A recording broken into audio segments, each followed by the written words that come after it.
আসসালামু আলাইকুম। আজকে নতুন আর একটা ভিডিও নিয়ে আপনাদের মাঝে হাজির হয়েছি।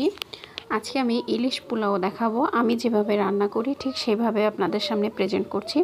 প্রথমে লবণ আর জিরা বাটা দিয়ে আমি মাছটাকে হালকা একটু মেখিয়ে নিয়ে তারপর আমি যে মশলাগুলো ব্লেন্ড করে রেখেছিলাম, এর মধ্যে বাদাম বাটা আছে, তারপর পেঁয়াজ আছে, কাঁচামরিচ আছে, ঝাল যে যতটুকু খেতে পছন্দ করেন সেই অনুযায়ী কাঁচামরিচটা দিবেন, টক দই আছে, আর সামান্য একটু জয়ফল আর সামান্য জয়ত্রী দিয়েছি, দিয়ে আমি ভালোভাবে ব্লেন্ড করেছি। আর বাদাম ইউজ করেছি, কাঠবাদাম, কাজু বাদাম এগুলো ইউজ করিনি। আমার মনে হয় বাদাম দিয়ে স্বাদটা ভালো আসে।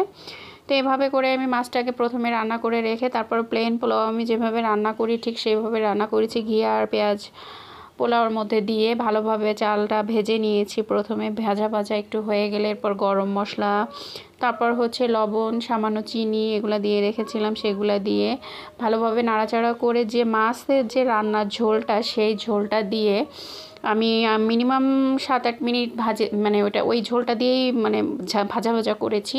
তারপর যতটুকু পানি লাগবে পানি দিয়ে তারপর যখন পানিটা গায়ে এসে গিয়েছে তখন আমি পেঁয়াজ বেরেস্তা আর গুঁড়া দুধ দিয়েছি।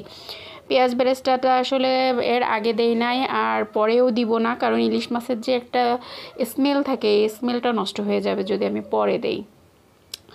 আর তারপরে যে আমি এভাবে মাঝখান থেকে পোলাওটা সরিয়ে দিয়ে তারপর মাছটাকে পোলাও দিয়ে ঢেকে দমে রেখেছি।